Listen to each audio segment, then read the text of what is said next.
People don't give you contrast. You ask for it from them. Just thought we'd throw that in. Wait, what? People don't give you the contrast. There's no assertion. You attract the contrast from them for your purposes by giving your attention to it.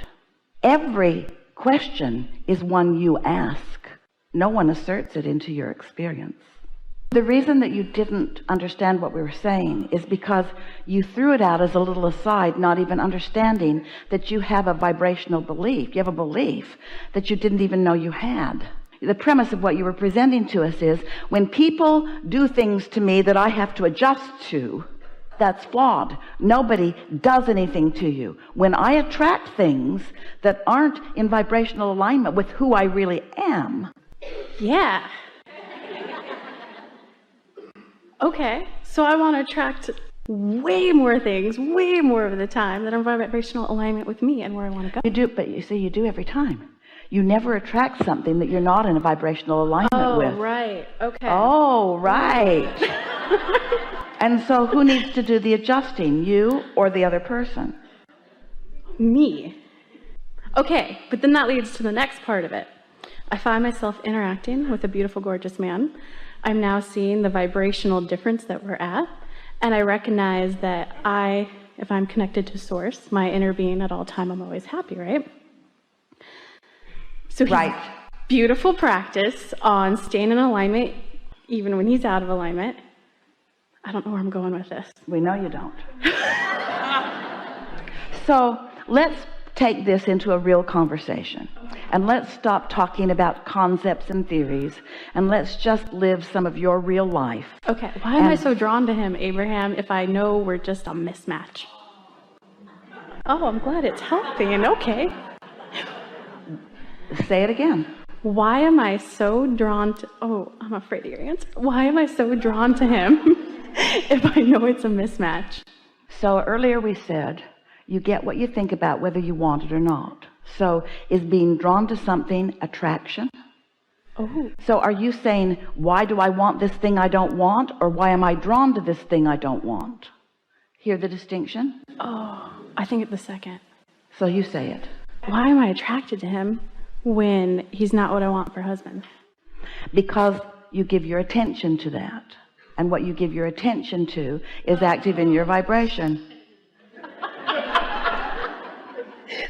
Okay. Well, when you say it, it's so clear. Now we have a question for you. Okay. Why do you give so much attention to something you don't want? Well, can my life really be that good? Damn. So we have another question for you. Okay. Why do you not feel worthy of good things coming to you? Oh. I feel a need to defend myself right now. So we have another question. Okay. Why do you feel defensive? I guess I feel a need to justify why my life can be as good as it is. So that's what we want you to do. We want you to advocate for good things. That's how worthiness comes. But there's a difference between advocating for what you do want and defending against what you don't want. They're two different ends of the stick.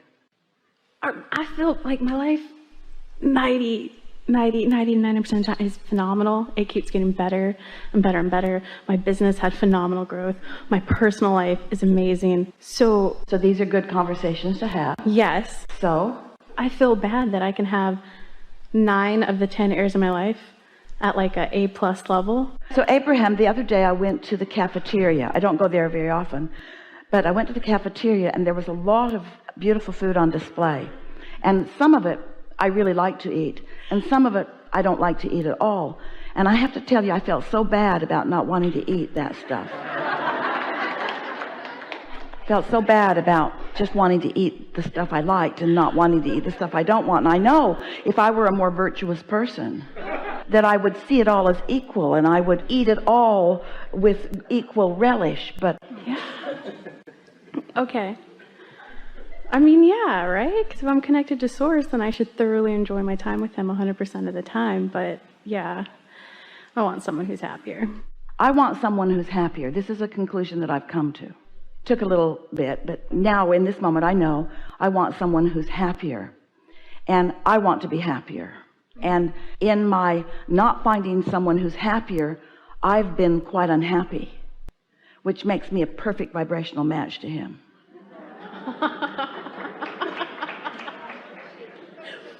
All right. I think I heard that. Because I still, like most humans, I believe more in action and words than I do in vibration. You can defend yourself if you want to. No, just awareness going off. I thought it was the opposite, but it is on some subjects. That's what you're in the process of cleaning up. Most people have habitual thoughts, and the habitual thoughts keep bringing habitual results. And then they say, well, this and this and this and this and this are going well, but this isn't. And we say, check your thoughts. What are your thoughts about that? And some things you find more resonance with source when you think them. Some things you find less resonance with source when you think them.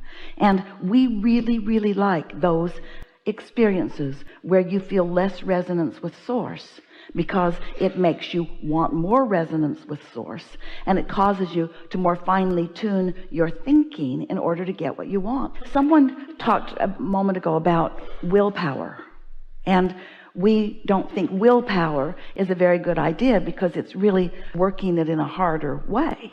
But there is a little bit of confusion. I'm not going to think about that. I'm not going to think about that. I'm not going to think about that. I'm not going to think about. Well, you're thinking about that thing you're not going to think about. So you have to know when to let things go. And the moment to let a subject go is when it doesn't feel good. Because if it doesn't feel good, it's not going to feel better by thinking about it longer. That should be a very long bumper sticker. It's the side of the bus bumper sticker. It's a paragraph bumper sticker.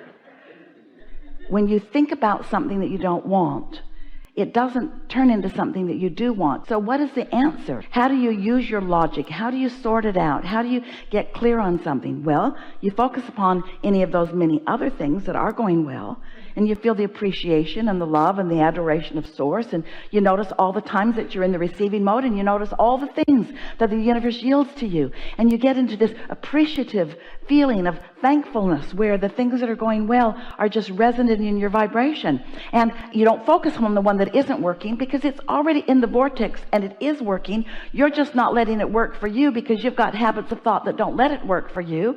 So you just let it as far as you can, not be something that's active in your mind while you continue to let your vibration rise higher and higher and higher on other subjects.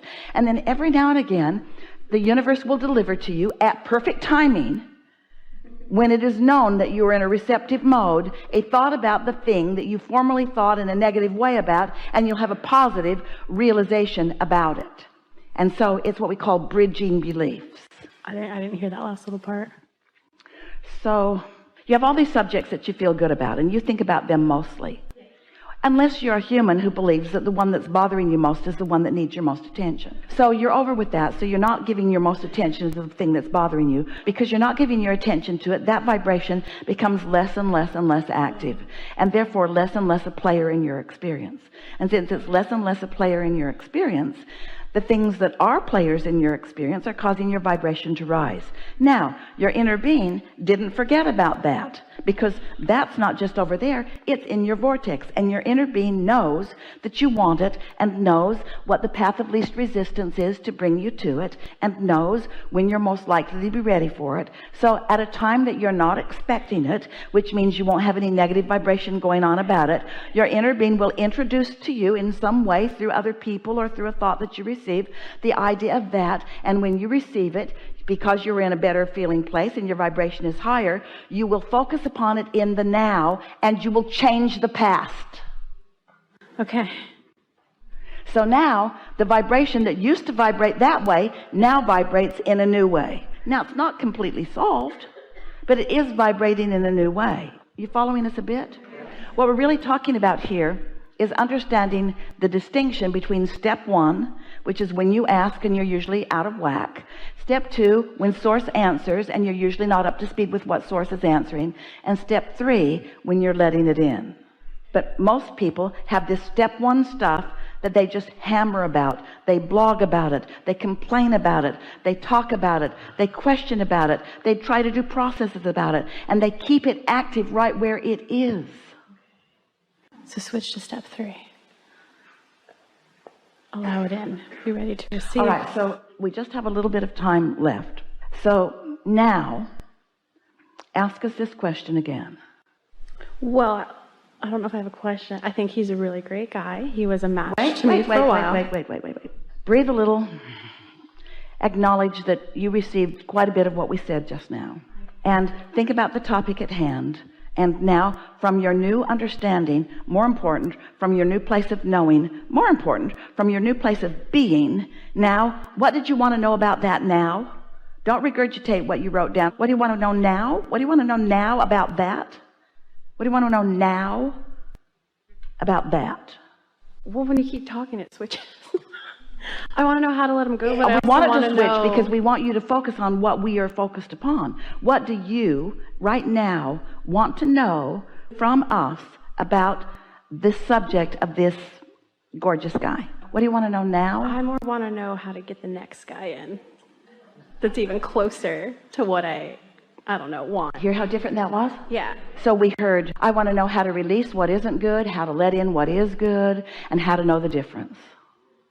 Yeah. Damn. Thank you. Do you punish yourself unnecessarily on a regular basis? I'm pretty hard on myself. I should be doing better. Be fine with where you're at, but okay, enjoy it for a minute. Now get to the next step. Yeah. So when you say that things are going really good, in spite of all of that, that's pretty awesome, isn't it? That I can keep moving? Well, what we're getting at is you explained to us, and we believed you. We felt resonance with what you said, that much of your life is going really, really well. And so we were just teasing you a little bit about why you chose to focus on the things that aren't going well to sort of muddy up the waters. And we wondered if the self-infliction of unpleasant things is something you like to do on a regular basis. Well, so it's okay for me to be a vibrational snob. Because there's no other reason for doing it. It doesn't fix anything. You can say, well, I'm working on this in order to make it better. Well, it doesn't make it better. And you say, well, I work on it, but it feels awful. And we say, we know that it feels awful. So our question is, why do you inflict discomfort on yourself? What's the reason for that? This is a serious question. And the answer is because I believe that there's no gain without pain. And we say that's a flawed premise. And if we were standing in your physical shoes, we'd get over that one.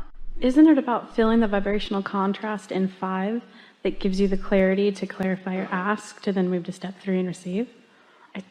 You nailed it. Say that again.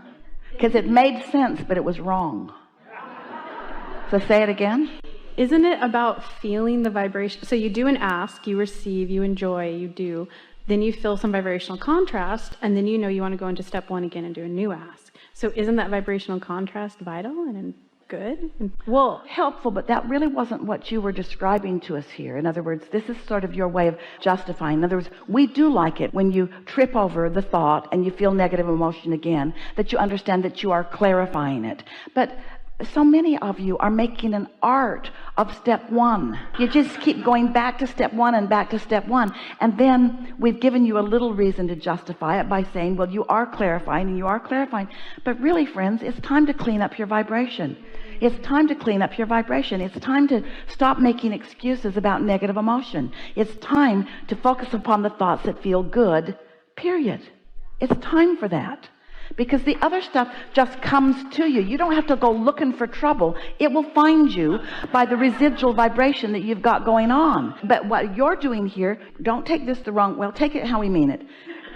You're taking your laziness or sloppy thought about a subject, and then you're justifying it by saying, but isn't that step 5? Oh, I hear it. And that's different. In other words, that's looking for trouble and then defending the trouble by saying, well, it's part of the process.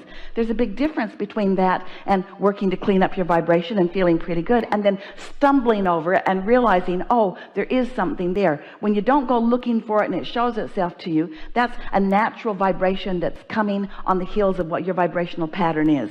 But when you go looking for it, that's an entirely different thing. Did you hear that distinction?